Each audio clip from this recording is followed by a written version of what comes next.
warahmatullahi wabarakatuh.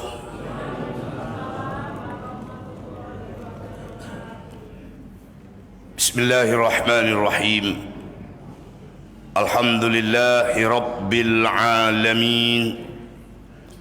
Wa bihi nasta'inu ala umurid dunya waddin. Ashhadu an la ilaha illallah wahdah wa ashhadu anna Muhammadan abduhu wa rasuluh la nabiyya ba'dah. Allahumma subhanaka la ilma lana illa ma 'allamtana innaka antal alimul hakim. Allahumma fasalli wa sallim wa barik ala Muhammad wa ala alihi wa ashabihi ajma'in. Amma ba'du, qala Allah ta'ala fil Qur'anil Karim, a'udzu billahi minasy syaithanir rajim, ya ayyuhalladzina amanu taqullaha haqqa tuqatih wa la tamutunna illa wa antum muslimun. Wahai orang-orang yang beriman, bertakwalah kepada Allah dengan takwa yang sebenar-benarnya, dan janganlah kalian mati melainkan dalam keadaan beragama Islam. Wa qala aidan, a'udzu billahi minasy syaithanir rajim, subhanalladzi asra bi'abdihi lailam minal masjidil harami ilal masjidil aqsa alladzi barakna haulahu linuriyahu min ayatina innahu huwas samiul basir. Sadaqallahul azim. Bapak-bapak, ibu-ibu, para orang tua-tua kami, para alim, para ulama yang sangat kami muliakan, jamaah solat maghrib Masjid Nurul Yakin yang insya Allah semua kita yang hadir senantiasa dimuliakan oleh Allah Subhanahu wa ta'ala.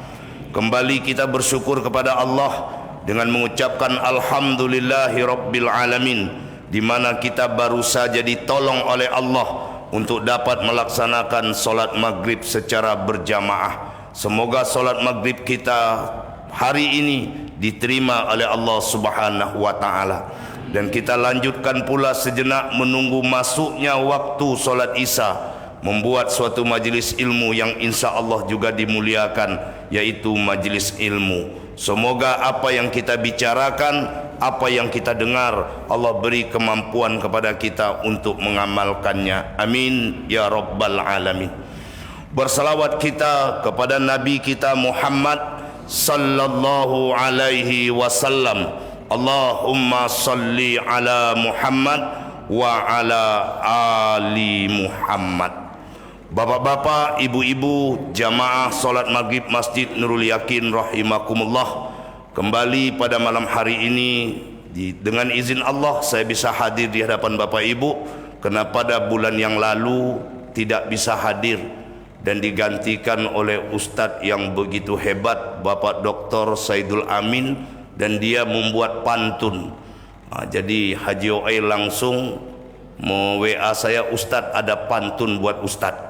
Saya kira pantun apa pula, rupanya untung yang baik-baik ya, karena memang bukan mengecilkan Nurul Yakin, ada acara yang memang tidak bisa ditinggalkan ya. Begitu juga malam Ahad depan juga malam giliran saya tanggal 19, tapi saya lihat jadwal saya malam 19 itu tabligh akbar di Tambilahan. Jadi lagi-lagi saya mohon maaf tidak bisa mengisi pada malam Ahad yang akan datang. Bapak Ibu yang dimuliakan Allah, pada malam hari ini kita akan mengambil pelajaran dari peristiwa besar yang terjadi di bulan Rajab ini, yaitu peristiwa Isra dan Mi'raj. Apa pelajaran yang akan kita ambil? Pelajaran pertama, dalam Isra dan Mi'raj itu di surat Al-Isra ayat yang pertama ada kalimat linuriyahu min ayatina, untuk kami perlihatkan kepada engkau wahai Muhammad sebahagian tanda-tanda kebesaran kami. Nah, Bapak Ibu yang dimuliakan Allah, di antara tanda-tanda kebesaran yang diperlihatkan kepada Nabi adalah sorga. Apa kata Ibnu Majah? Beliau meriwayatkan sebuah hadis dari Anas bin Malik tentang Isra ini. Rasul mengatakan, Bapak Ibu, ketika malam Isra, aku melihat pintu sorga, dan di pintu sorga itu ada dua tulisan. Tulisan yang pertama, pahala orang yang bersodakoh 10 kali lipat. Tulisan yang kedua, pahala orang yang memberi hutang 18 kali lipat. Nah, ini pelajaran pertama, Bapak Ibu.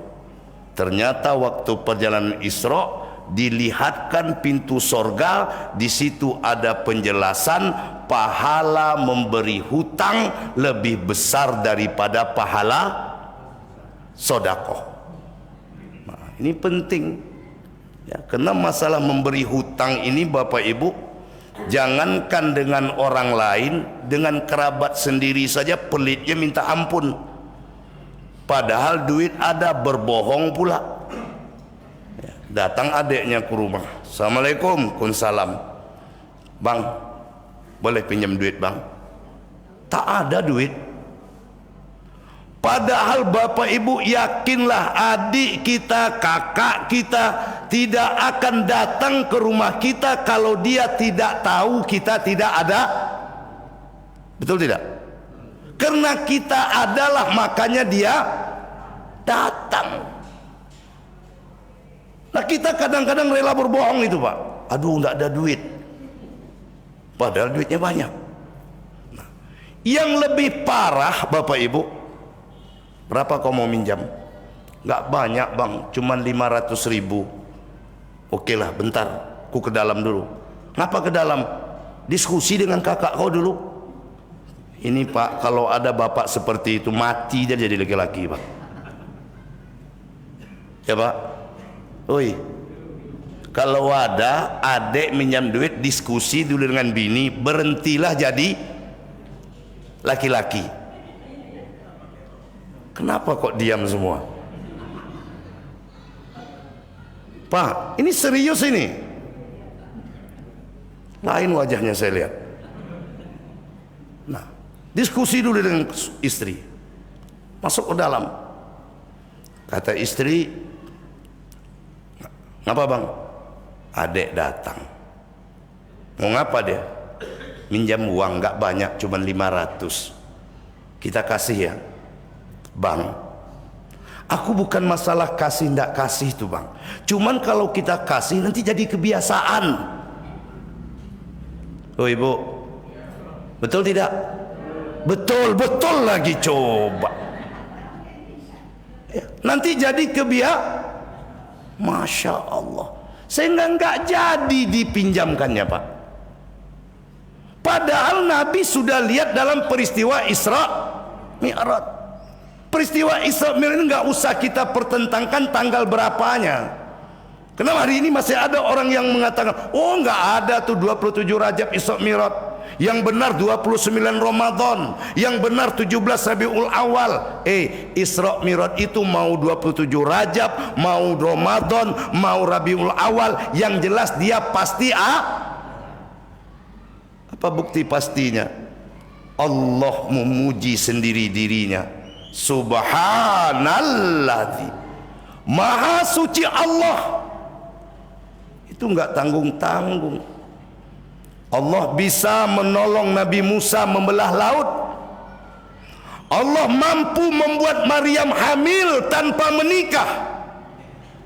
Kenapa Allah tidak mampu untuk memperjalankan hambanya Muhammad sallallahu alaihi wasallam? Dipertontonkan. Bapak Ibu, Rasul bertanya kepada Jibril, ya Jibril, Kenapa pahala orang memberi hutang itu kok lebih besar daripada pahala sodakoh? Apa jawab Jibril, Bapak Ibu? Ya Muhammad, kenapa pahala memberi hutang itu lebih besar? Karena kebanyakan orang yang meminta-minta itu kebutuhannya sudah terpenuhi. Sekali lagi, kebanyakan orang yang meminta-minta itu kebutuhannya sudah. Maka kita ada mendengar pengemis punya rumah petak. Ada dengar, Pak? Bahkan di kota Pekanbaru ini ada pengemis, anaknya meminta, mamanya main handphone. Ada lihat tidak? Jangan dibilang tempatnya, ya. Ini menjaga kode etik, ya. Anaknya meminta, mamanya main handphone. Parkir Honda Supra X. Ini kira-kira orang yang berkekurangan atau cukup? Cukup. Makanya Jibril mengatakan seperti itu. Sementara orang yang meminjam itu pasti karena butuh. Karena tidak ada makanya dia meminjam. Maka pahalanya 18 kali lipat. Dan luar biasanya, Pak. Apa kata Allah di surat Al-Baqarah 280 itu? A'udzubillahi minasyaitonirrajim. Wa in kana zu usratin fanaziratun ila maisarah. Kalaulah kau pinjamkan saudaramu uang, kita pinjamkan dia 500. Biasanya kalau kita pinjamkan pasti pakai apa? Pakai limit. Kapan rencana dibayarkan, begitu. Kata dia sebulan lah. Sampai sebulan ternyata dia tidak bisa membayar. Kata Allah, ila maisarah, kau beri dia keringanan. Kita datang bulan berikutnya, mana hutang yang 500 dulu Pak, Bu? Aduh, aku nggak bisa bayar sekarang. Kapan? Bulan depan lah. Kita katakan oke, bulan depan ya. Perhatikan, Pak. Maka mulai saat kita memberi penangguhan sampai dia membayar, kita dicatat sebagai orang yang bersedekah setiap hari. Pak. Oh, Pak. Jadi kalau kita pinjamkan 1 juta, berarti kita dianggap sedekah 1 juta setiap hari. Pertanyaan saya, ada enggak orang di atas dunia ini yang Bapak Ibu kenal yang pernah bersedekah tiap hari 1 juta? Oi, ada tidak? Ada apa tidak nih? Tidak. Kalau 1 juta seminggu ada, tapi 1 juta tiap hari, Masya Allah, belum ada, Pak. Kalau kita pinjam ke 500, berarti dianggap sedekah 500 ribu setiap. Ada nggak orang yang bersedekah 500 ribu tiap hari? Siapa? Mana ada. Cuman orang yang mampu menghutangkan orang lain dan memberi keringanan dengan hutang itu. Karena setiap pinjaman adalah sedekah. Itu dia, Pak. Oi, makanya hidup ini tidak cukup dengan solat, Pak. Maka Isra Mi'raj, hablum minanas, hablum minallah. Mana ayatnya, Pak Ustadz? Al-Muzammil ayat 20. Wa aqimus salata wa atuz zakah wa aqridu qardan hasana. Dirikan solat, tunaikan zakat, pinjamkan orang yang ada perintah, Pak. Pinjamkan orang dengan pinjaman yang baik, pinjamkan. Ini kita kan di situ kenanya. Tiap tahun ngaji Isra Mi'raj. Jelas Isra hablum minan nas, Mi'raj hablum minallah. Makanya dalam Isra itu banyak peristiwa yang diperlihatkan. Nabi singgah di Bethlehem. Tempat apa itu? Bethlehem tempat apa? Lahirnya Nabi Isa. Nabi singgah di Bukit Tur. Tempat apa itu? Tempat Musa. Maka muncul ayat yang dulu pernah saya sampaikan, wattini wazaituni waturisini wahazal. Wattini demi buah tin. Buah tin di mana? Di Irak. Siapa nabi yang dari Irak? Nuh alaihi salam. Wazaitun, di mana zaitun? Di Syam. Irak lagi. Watin yang Irak, ibu bercakap jadi belakang tak nyimak ya. Wazaitun. Zaitun di mana? Di Syam, di Palestina. Siapa nabi yang di Palestina? Hampir seluruh nabi di Palestina. Waturisinin, Bukit Tursina di mana? Di Mesir. Siapa nabi dari Mesir? Musa alaihissalam. Wahazal baladil amin. Inilah kota Makkah yang aman. Siapa nabi dari Makkah? Rasul sallallahu alaihi. Maka nabi itu cuma dari 4 negara, Pak. Dari Irak, dari Palestina, dari Mesir, dan dari Makkah. Nggak ada dari Indonesia. Makanya kalau ada orang Indonesia ngaku nabi, sudah menyalahi Al-Quran. Allah sudah sumpah, ayatnya kita hafal. Wattini wazaitun waturisini wahazal baladil. Kan begitu. Ini hablum minan nas. Nah Bapak Ibu, lalu sampailah bulan yang ditentukan. Kita minta lagi kan? Mana uang yang 500 kemarin? Biasanya orang berutang itu apa kata dia? 3 hari yang lalu udah ada dah. Tapi itulah anak aku pula sakit.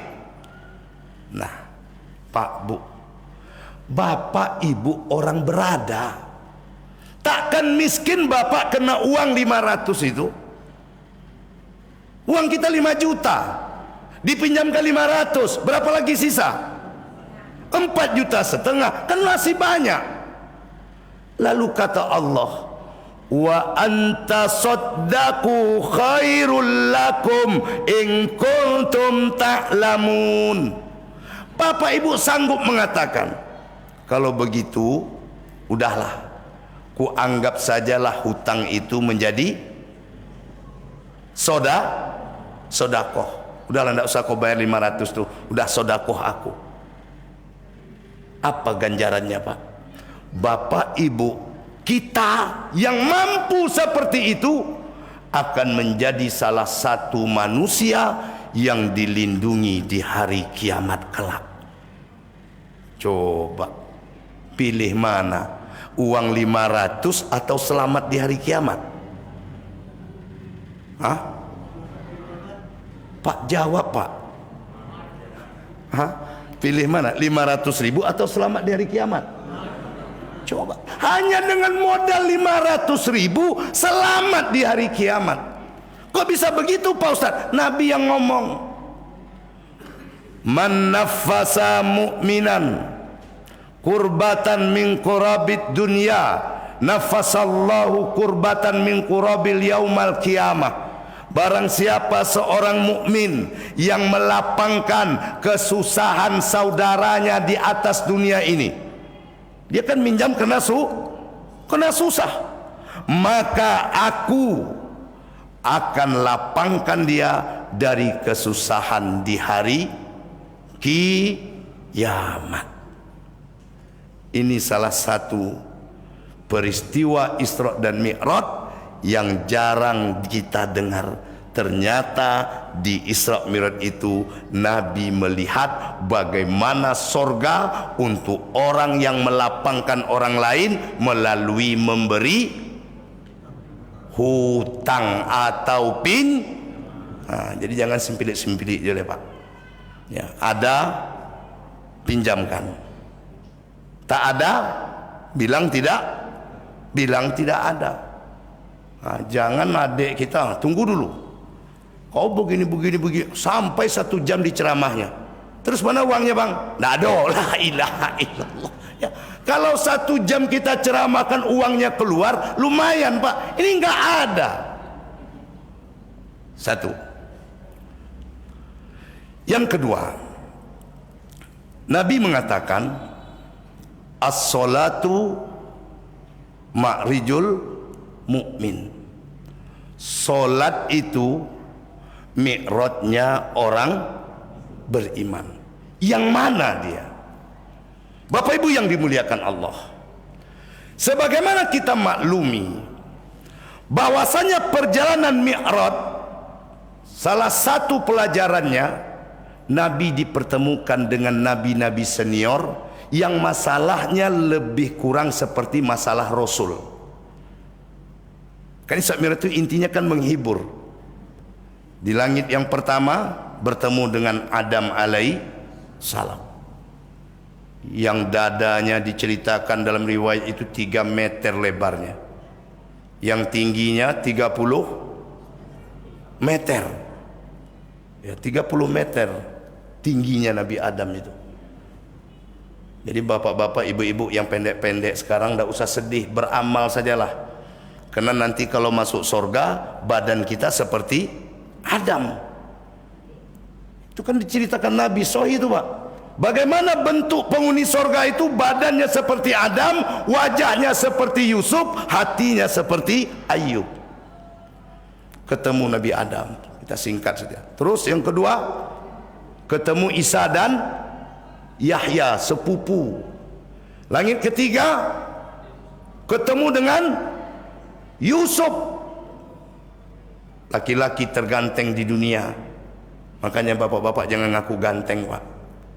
Takkan ada kita seperti Nabi Yusuf gantengnya, dan sedikit pun tak ada. Nabi Yusuf itu dipotong tangan perempuan-perempuan pejabat itu tidak terasa. Ya, makanya bapak kalau mau tahu ganteng atau tidak, gampang. Suruh istri kita megang jarum pintul. Mama, pegang jarum pintul ma, tusuk jarinya. Begitu dia akan menusuk, suruh dia menatap bapak. Coba tatap papa. Tusuk terus, tatap papa. Tusuk terus, tatap papa. Kira-kira sakit nak bu? Oi bu, sakit nak? Berarti lebah laki ibu buruk tu. Nah, kalau ganteng pasti nggak sakit. Ini sakit. Bahkan ada ibu-ibu yang mengatakan saya infeksi pak ustaz. Berarti itu terlalu jelek pak. Nah, kita ini umat akhir zaman. Ya. Naik lagi keempat, ketemu Nabi Idris, satu-satunya manusia yang mati di langit. Ingat, Nabi Idris itu matinya di langit. Makanya Bapak Ibu, kematian itu udah ditentukan waktunya dan tempatnya. Idris matinya di langit. Naik kelima ketemu Harun. Naik keenam ketemu Musa. Naik ketujuh ketemu Ibrahim alaihissalam. Memberikan satu kalimat hebat, terutama di zaman sekarang ini yang tak menentu nih pak. Sekarang kan zaman tak menentu ini ya. Tiba-tiba hari ini ada kita dapat kabar orang mati kena corona. 4 bulan 5 bulan kok nak ada dong pak. Lain kayak puasa kok lah ada orang nak mati. Jadi apa yang harus kita lakukan? Amalkanlah yang diajarkan Nabi Ibrahim di langit ketujuh itu kepada Rasul.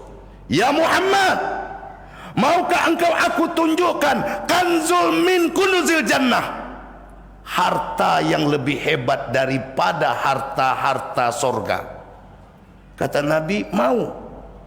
Jadi ini dalam peristiwa Mi'raj. Kalimat apa itu? La haula wala quwata illa billahil aliyil azim. Jadi kalimat hauqalah itu diajarkan Nabi Ibrahim ketika bertemu Nabi di langit ketujuh. Nabi Ibrahim sedang nyandar di Baitul Ma'mur. Nabi lihat 70.000 malaikat masuk, hilang. nanti masuk lagi, hilang lagi, masuk, bertukar terus setiap hari. 70.000 malaikat. Ngapain di Baitul Ma'mur? Bertawaf. Disinilah Nabi diajarkan kalimat hauqalah itu. Jadi saatnya sekarang ini Pak, kita memperbanyak kalimat itu sajalah. Tidak ada daya upaya kita kecuali kekuatan dari apa nak sebut le Pak? Ya, salah cakap tangkok. Ya toh? Demon bukan ajaran Islam. Apa lagi? Ya. Kalau dulu orang suntik polio itu karena menghindarkan polio. Dulu vaksin campak untuk menghindarkan vaksin campak. Sekarang vaksin untuk bisa naik pesawat, bisa ke mall, bisa ke pasar. Kan itu Pak. Fungsinya sudah beda. Maka la haula. Nah, Bapak Ibu nggak usah panjang-panjang, bahaya.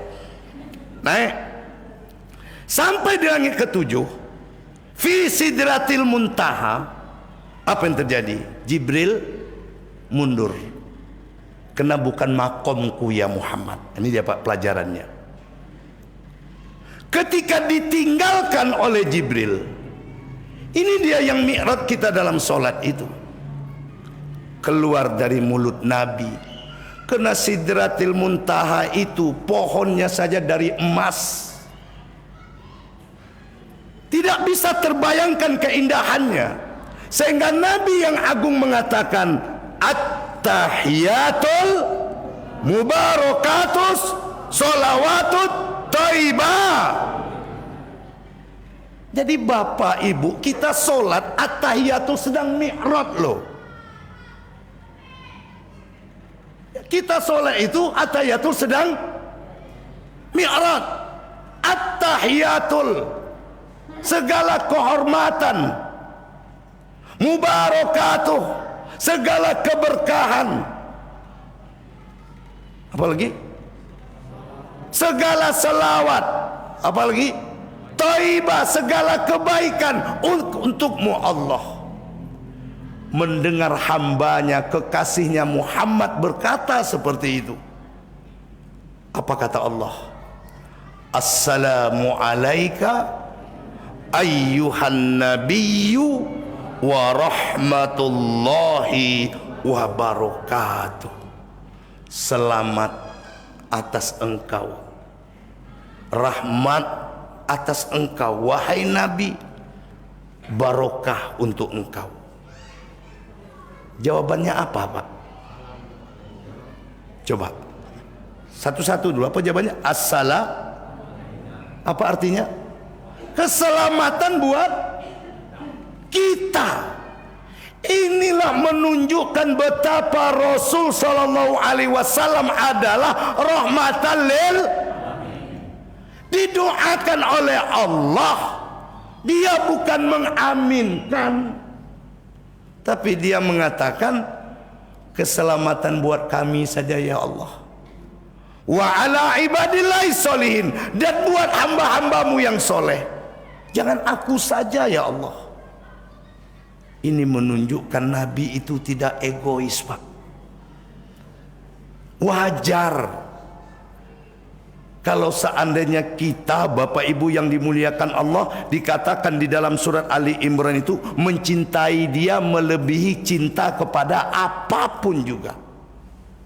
Ya bayangkan saja, udah didoakan Allah, terus sudah lihat sorga, masuk ke dalam, masuk, malah keluar. Udah masuk, keluar. Untuk apa? Menjemput kita agar datang ke sana. Bapak Ibu yang dimuliakan Allah, melihat dialog ini, at-tahiyatul mubarakatus sholawatut thayyibatu lillah. Assalamu alayka ayyuhan nabi wa rahmatullahi wa barakatuh. Assalamu alayna wa ala ibadillahi sholihin. Malaikat-malaikat yang menyaksikan itu bersyahadat asyhadu alla ilaha wa ashhadu anna Muhammadar Rasulullah. Inilah mi'raj.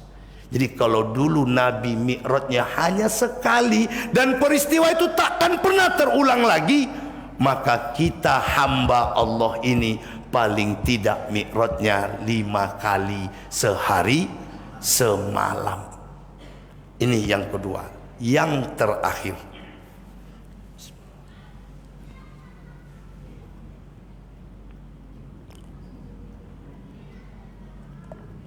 Bapak Ibu, mi'raj itu dengan ruh dan jasad. Apa bukti dengan ruh dan jasad?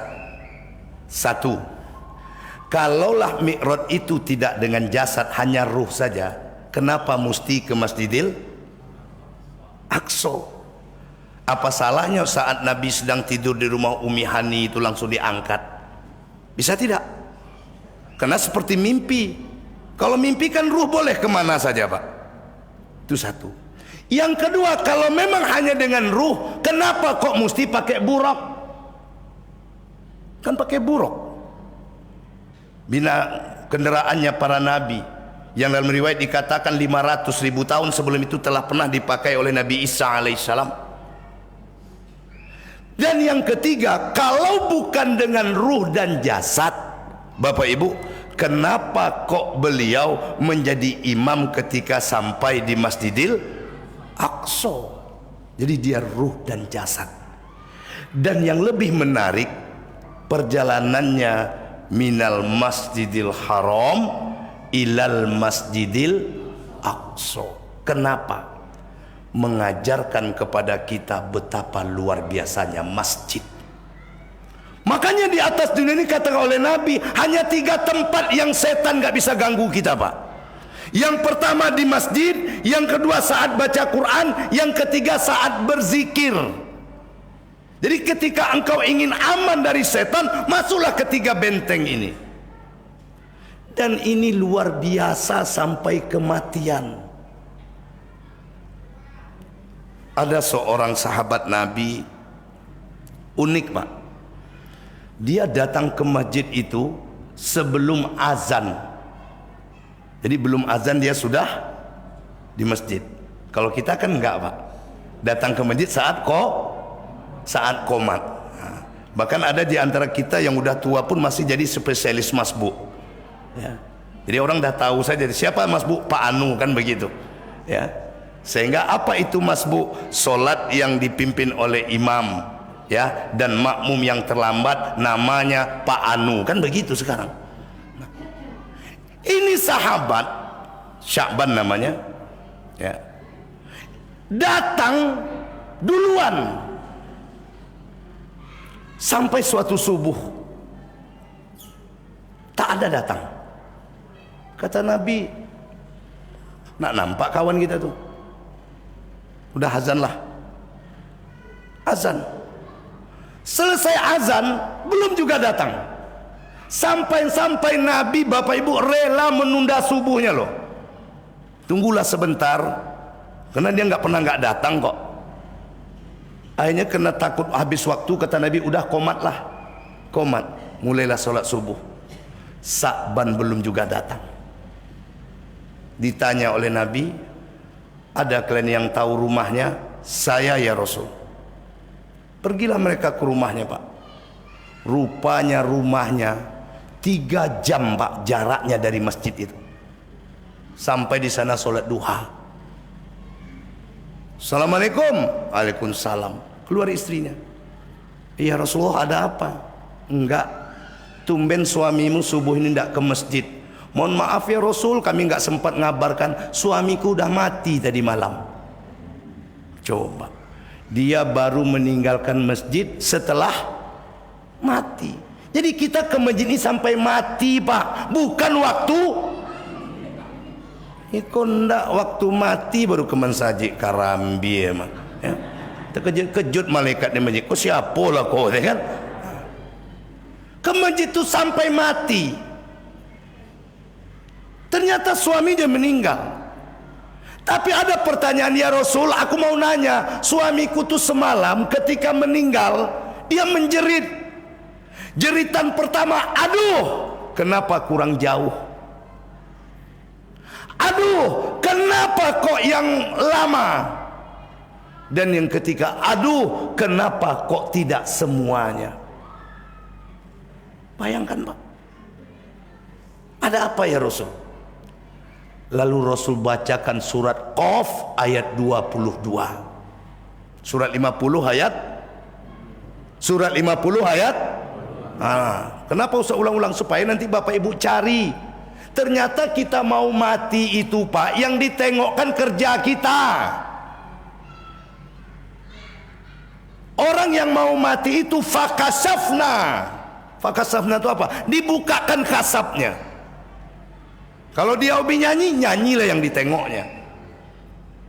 Ini sahabat diperlihatkan apa? Pertama, pahala ke masjidnya. Berapa jam jaraknya tadi? Terbayang tak kita jauhnya itu Pak? Maka dia katakan, ya Allah, kenapa kok kurang? Tuh. Jadi jangan bangga punya rumah dekat. Orang sekarang kan banyak begitu. Alhamdulillah rumah kami dekat masjid. Enggak. Lebih bagus, jauh lebih mantap. Dekat nggak datang, oh tambah parah Pak. Nabi akan bakar tuh rumah.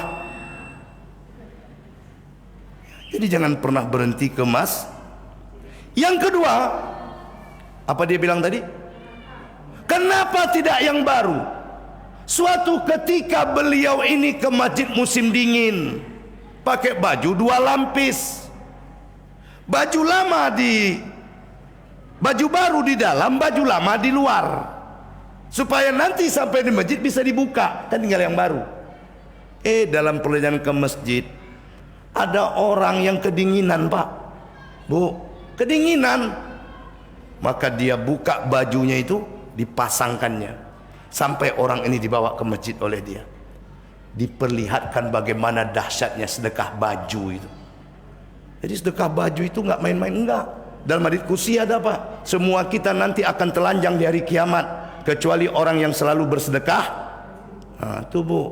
Jadi ustadz tuh jangan dikasih kain sarung kepanjang jo. Ikut tiap tahun kain sarung, baju sekali-sekali. Ya. Ini bukan minta Pak, ngasih tahu gitu loh. Ya. Imam-imam masjid kain sarung juga lagi. Ya. Coba lihat apa yang kita dapat di Nurakin kalau puasa Pak, sarung atau baju? Kan sarung kan nampak betul. Ya. Nah, sedekah baju luar biasa. Nah, yang ketiga dia bilang apa? Kenapa kok enggak semuanya?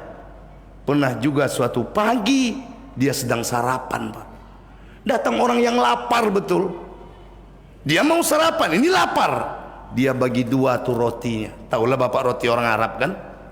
Nah, roti orang Arab itu kan kita lihat besar-besar itu Pak. Dipatah 2-nya. Air susunya dibagi 2-nya.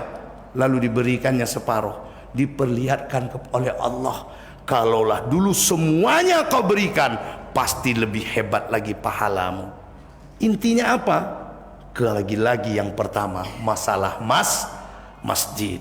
Maka di bulan Isra Mi'raj ini, di bulan Rajab ini, saat-saatnya kita menintrospeksi diri kita. Bagaimana kita dengan masjid, bagaimana kita dengan solat kita, bagaimana kita dengan hablum minan nas kita. Inilah Bapak Ibu 3 pelajaran dari Isra dan Mi'raj. Mungkin dari waktu ada lagi ustadz-ustadz yang lain. Karena Isra dan Mi'raj ini Pak, kalau digali betul, bermacam-macam pelajaran yang dapat kita ambil. Maka kalimatnya diawali dengan Subhanalladzi, Maha Suci Allah yang telah memperjalankan hambanya pada suatu malam dari Masjidil Haram ke Masjidil Aqsa yang sudah diberkahi sekelilingnya untuk diperlihatkan sebahagian tanda-tanda kebesaran kami. Dengan melihat itu semua, bertambahlah iman kita. Semoga Allah Subhanahu wa taala jaga kita, Allah sehatkan kita, Allah bahagiakan kita, dan pada akhirnya nanti Allah panggil kita dalam keadaan husnul khatimah, dalam kalimat la ilaha illallah. Mohon maaf atas segala kekurangan. Subhanakallahumma rabbana wa bihamdika asyhadu an la ilaha illa anta wa astaghfiruka wa atubu ilaik wa afu minkum bila taufiq wal hidayah. Assalamualaikum warahmatullahi wabarakatuh.